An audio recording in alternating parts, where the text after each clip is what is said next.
للحصول على الإقامة في البرتغال في أكتر من طريقة، ولكن لازم تعرف إن أنت عشان تيجي تسافر، أنا قلت الكلام ده قبل كده ولكن في حاجات كتير أنا ما كنتش قلتها، خصوصا بتعديل الوضع لأي أسرة. وهقول لك على حاجة جديدة لأي أسرة بتفكر تهاجر ومعاها أولادها. أول حاجة لازم تبقى فاهم إن أنت لازم يكون معاك فلوس لأول طريقة أقولها لك، إن أنت تيجي بفيزة سياحة. وخدت بالي برضو إن أنت بتقول لي إن أنت عندك ابنك سنتين ما ينفعش تاخد إقامة عليه. ليه؟ أنت ينفع تدخله المدرسة، وينفع إن أنت تكون قاعد قانوني في البرتغال أنت وزوجتك وأولادك، ولكن القانون هنا بيقول لك إيه؟ بيقول لك إن أنت عشان خاطر تاخد إقامة على ابنك أو بنتك لازم تكون من أول سن 10 سنين و11 سنة.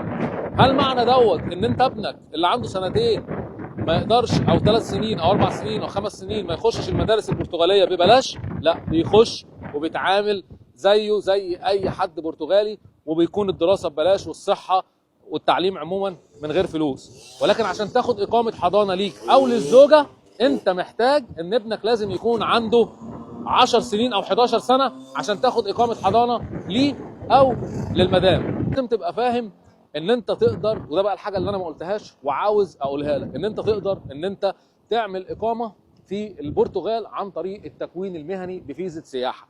لم شمل داخلي يعني ان انت بتقدر ان انت تخلي زوجتك تاخد اقامه عليك واولادك ياخدوا اقامه عليك، سواء بقى اذا كانوا اقل من 18 سنه، سواء اذا كانوا فوق ال 18 سنه لحد 21 سنه، سواء كانوا سنتين ماشي، سواء كان ولد ولا بنت، عشان في ناس بتقول لي لو ولد ولا بنت، ما هو كلهم ولادكم يا جماعه. الحاجه اللي بعد كده اللي انا عايز اقولها لك ان انت لازم تاخد بالك ان انت اول ما تيجي لازم تفتح حاجه اسمها الاكتيفيداد. يعني ايه الاكتيفيداد؟ الاكتيفيداد يعني نشاط حر. وقبل ما تفتح الاكتيفيداد لازم تروح لمحامي عشان يعمل لك الرقم الضريبي اللي هو رقم النيف، ويعمل لك رقم السيجورانس سوشيال طبعا ليك ولزوجتك ولاولادك، ماشي، اللي هو الرقم النيف اللي هو الرقم الضريبي، رقم الضمان الاجتماعي، وبعد كده رقم اليوتندي اللي هو رقم التأمين الصحي. ده عشان خاطر انت تقدر تفتح الاكتيفيداد وتفتح كمان حساب بنكي.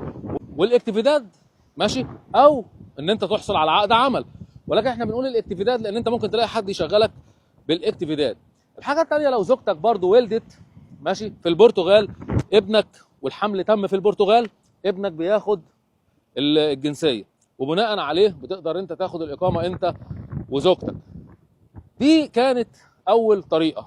بس قبل ما نخش على ثاني طريقه عايز اقول لك ان الموضوع دوت لازم يكون انت عامل حسابك وجاي معاك فلوس عشان خاطر ما تبهدلش زوجتك وما تبهدلش اولادك، لان اصعب حاجه في البرتغال هي الايجار. وعشان تكون انت جاي جديد وما بتشتغلش وما عندكش اي ضمانات، لان بيطلبوا للناس اللي زي حالاتنا ومعاهم اقامات في البرتغال بيطلبوا منهم لازم يكون عندك ضامن، ولازم يكون انت شغال، ولازم تكون بتدفع ضرائب للدوله وبتدفع ضمان اجتماعي، وده بيطلب لاي حد عايش في البرتغال.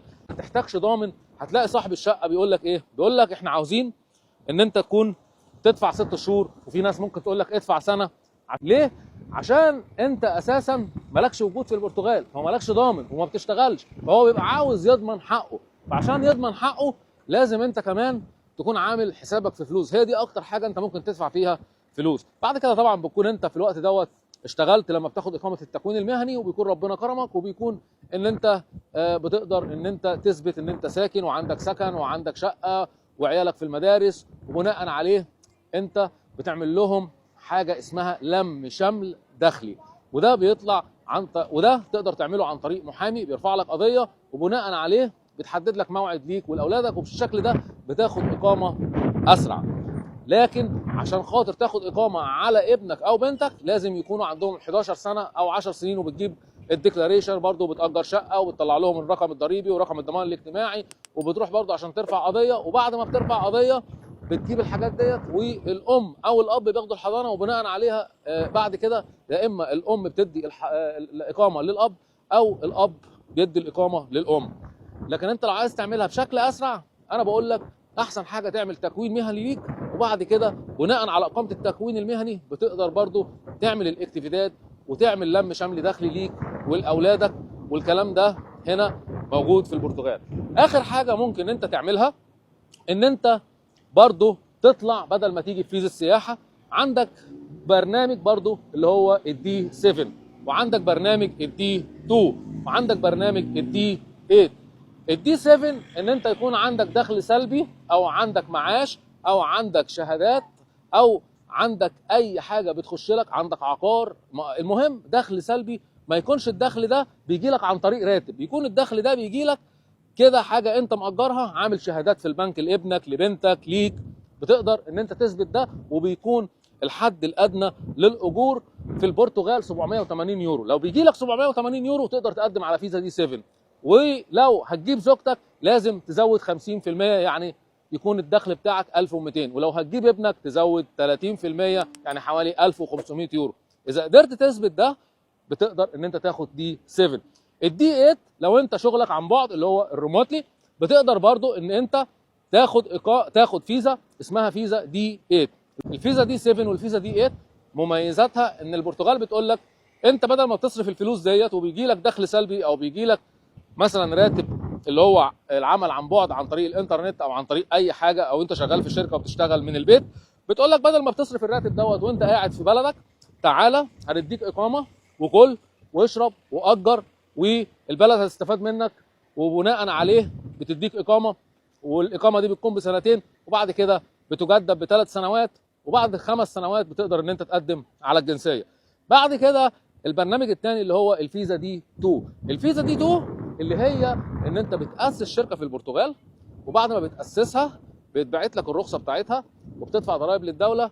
وبعد ما بتدفع ضرائب للدوله وبتاسس الشركه ديت، بتقدر تثبت ان انت راجل مستثمر هنا في البرتغال، وبتقدر تروح السفاره وبتحصل على الفيزا دي 2. دي البرامج الخاصه. لو انت مهتم باي حاجه، او غيرك مهتم باي حاجه خاصه بالفيزا دي 2 او الفيزا دي 7 او الدراسه او فيزا البحث عن عمل، او بالنسبه للتكوين المهني بفيزا السياحه، تقدر تتواصل مع فريق العمل، هيفيدك بكل حاجه. وما تحرمناش من دعائكم كالعاده. السلام عليكم. وعليكم السلام.